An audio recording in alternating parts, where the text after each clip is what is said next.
안녕하세요. 주권선교사 방송입니다. 기독교가 궁금한가요? 10번째 시간입니다. 오늘로 이 시리즈는 마무리됩니다. 마지막 주제는 우리 기독교 신앙이 우리의 전 삶에 적용되어야 되고 우리의 전 삶을 하나님께 드려야 된다 하는 것에 관한 것입니다. 이 주제는 초신자들뿐만 아니라 기존 신자들에게도 필요한 내용이 아닐까 생각이 듭니다. 믿지 않는 분들이나 기존 신자들조차도 신앙생활은 교회에서 하는 것이다 하는 것으로 생각하는 경향이 있습니다. 주일에 교회에 가서 예배드리는 것, 또 교회 가서 교회 활동에 참여하는 것을 신앙생활로 한정해서 생각하는 경향이 있습니다.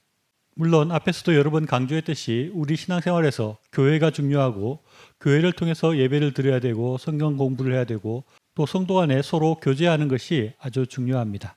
그리고 이런 교회 생활은 앞으로 말씀드릴 전인적인 신앙에 있어서 아주 기초가 되고 중요한 것이기도 합니다. 그러나 교회 생활만이 신앙생활의 전부다라고 생각하는 것은 아주 잘못된 생각이라고 할 수 있습니다. 아브라함 카이퍼라는 사람은 삶의 체계로서의 기독교라는 그런 책을 썼습니다. 기독교 신앙이 삶의 일부나 특정 시간에만 관여되는 것이 아니라 우리의 삶을 완전히 기독교적으로 바꾸고 기독교 신앙이 우리의 전 삶에 흡수되고 우리의 전 삶을 통해서 나타나야 된다 하는 것을 말한 것입니다. 그래서 예수님께서는 우리가 예수님을 믿고 새롭게 되는 것을 다시 태어나는 것, 거듭난다라고 그렇게 표현하셨습니다. 에베소서 4장 24절에서는 하나님을 따라 의와 진리의 거룩함으로 지으심을 받은 새 사람을 입어라 라고 말씀하고 있습니다. 우리는 하나님을 믿는 사람으로 예수님에 의해서 구원을 받아 천국에 갈 사람으로 또 하나님과 교제하여 하나님의 사랑을 받고 하나님의 일을 하는 사람으로서 예전의 삶과 완전히 다른 새로운 삶을 살게 되는 것입니다. 그야말로 새 사람이 되는 것이고 우리의 삶이 기독교 신앙으로 재편되어야 하는 것입니다. 그래서 우리가 믿음을 받아들이고 난 다음에 삶의 전반에서 달라져야 될 부분들이 있습니다. 하나님을 믿는 사람은 하나님께서 이 세상을 창조하시고 보시기에 좋았더라라고 말씀하신 것을 기억하고 그것을 믿습니다. 그리고 그 하나님의 창조물인 지구 환경이 아름답게 보존되고 회복되기를 원하신다는 것을 또한 압니다. 그래서 우리 기독교인들은 이 세상의 환경이 하나님 보시기에 심히 좋아지도록 환경 보호를 위해서 기도하고 노력해야 될 사명이 우리에게 있습니다. 그래서 우리 믿는 사람들은 물론 안 믿는 사람도 그렇게 환경 보호를 해야 되겠지만 더 적극적으로 환경 보호에 참여하고 환경이 아름다워질 수 있도록 노력해야 될 사명이 우리 믿는 사람들에게 있는 것입니다. 또 우리 믿는 사람들은 이 세상이 끝이 아니라 천국을 소망하고 살아가는 사람들입니다. 그래서 우리는 이 세상에서 더 많아지는 것을 위해서 살지 않습니다. 이 땅이 아니라 천국의 보화를 쌓아두는 사람입니다. 그래서 이 세상을 지배하고 있는 물질 만능주의에 빠지지 않도록 노력하고 검소한 생활을 하고 가진 물질들을 이웃을 돕고 하나님 나라 확장을 위해서 사용하기를 즐겨합니다. 이웃사랑은 성경에서 가장 중요하게 말씀하시는 하나님의 계명입니다. 그리고 예수님께서 가장 많이 말씀하시고 모범으로 보여주신 것이 이웃사랑이라고 할 수 있습니다. 그래서 우리 기독교인들은 이웃을 사랑하고 돕는 것이 가장 중요한 의무이고 소명이라고 할 수 있습니다. 또 모든 기독교인들은 이웃을 돕는 사람으로 살아가야 하고 자신에게 주어진 달란트, 즉 끼를 따라서 이웃을 섬겨야 합니다. 그것이 꼭 물질적인 도움에 국한되지 않습니다. 이웃의 고민을 잘 들어주는 것일 수도 있고 외로운 사람들의 친구가 되어주는 방법일 수도 있습니다. 또 자신의 직업을 따라서 거리를 깨끗하게 청소함으로 이웃을 섬길 수도 있고 좋은 제품이나 또 어떤 치료제를 개발함으로 이웃을 섬길 수도 있습니다. 그러나 그런 일을 할 때 중요한 것은 단순히 그런 일을 하는 것이 아니라 이웃을 섬기고 이웃을 사랑하는 마음으로 또 하나님께서 나에게 주신 이웃을 섬기라는 그 명령을 따른다는 생각을 가지고 그런 일들을 하는 것이 중요하다고 할 수 있겠습니다. 하나님께서 만드신 가정을 아름답게 만들어가는 것도 아주 중요한 기독교인이 해야 할 일입니다. 가정이 흔들리면 모든 일들이 흔들리고 기독교인으로 온전히 살고 사역할 수 없게 됩니다. 부부간 또는 부모 자식 간의 관계가 더 사랑이 넘치는 아름다운 가정이 될 수 있도록 노력하는 것도 기독교인의 사명이라고 할 수 있습니다. 또 자녀가 있다면 자녀를 온전한 기독교인으로 양육하는 것도 아주 중요한 일입니다.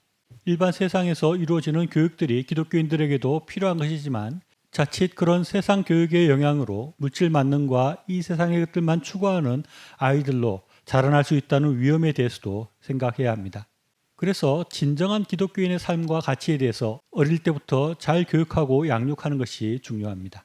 그렇게 해야 우리의 2세들이 하나님의 사람으로 온전해지고 하나님의 일꾼으로 크게 쓰임받을 수 있는 자녀들로 자라날 수 있게 될 것입니다.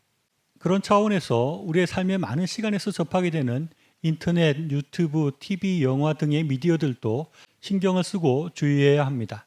대부분의 미디어들이 세상적인 가치관으로 가득합니다. 그것들은 자칫 악마적인 것으로 변할 수도 있고 하나님 나라의 것을 추구하는 것이 아니라 세상적이고 물질 만능의 잘못된 생각으로 우리를 이끌어갈 수 있습니다. 그래서 더 좋은 미디어를 선택하려고 노력하고 잘못된 미디어들에 대해서 비판적인 시각을 가질 수 있도록 스스로 노력하고 그런 훈련들을 할 필요가 있는 것입니다. 기독교인들은 속세를 떠나 은둔적으로 살아가는 사람들이 아닙니다. 오히려 세상 속에서 하나님의 공의와 사랑이 나타나도록 또 그런 나라와 사회가 될 수 있도록 노력하는 사람들입니다. 그래서 우리 기독교인들은 이 세상과 국가가 더 공의롭고 사랑이 있는 사회가 될 수 있도록 노력해야 합니다. 기독교인이라도 정치적 성향이 다를 수 있고 또 각각 다른 정당을 지지할 수도 있을 것입니다. 그러나 기독교인들이 그런 정치적 편향을 넘어서서 하나님의 공의와 사랑의 기준을 가지고 이 세상의 정치를 감시하고 참여하게 될 때 이 세상은 더 살기 좋은 나라가 되고 하나님의 공의와 사랑이 있는 그런 사회와 그런 국가로 나아갈 수 있게 될 것입니다. 창조 때부터 하나님께서 제정하시고 강조하신 것이 안식이라고 할 수 있습니다. 하나님은 이 세상을 창조하실 때 제7일의 쉬심으로 우리에게 안식의 모범을 보여주셨고 우리가 안식해야 된다는 것을 말씀하셨습니다. 교회에 다닌 사람들은 일요일을 주의 날로 정해서 예배와 안식을 하는 날로 정해서 지킵니다. 안식과 안식일은 하나님께서 우리의 삶에 주신 아주 중요한 계명이고 원리라는 것을 우리가 꼭 기억해야 합니다. 우리의 삶이 너무 이 땅의 것들만 쫓아가는 것이 아니라 저 천국의 영원한 안식을 바라볼 수 있도록 안식이라는 삶의 쉼표를 하나님께서 우리에게 주신 것이라고 할 수 있습니다. 이렇게 우리 기독교인들은 믿지 않는 사람들과 달리 삶 가운데 특별히 신경 쓰고 노력해야 할 것들이 있다는 것입니다. 이런 것들은 때때로 우리를 힘들게 할 수 있고 우리에게 부담이 될 수도 있고 또 우리의 것들을 포기하고 우리의 것들을 내어놓는 것을 요구할 수도 있습니다. 그러나 우리가 온전히 예수님을 믿고 그분을 따라가려면 또 우리의 신앙이 온전하려면 이런 것들을 이루기 위해서 우리의 삶을 헌신해야 되고 이런 것을 위해서 끊임없이 노력해야 합니다.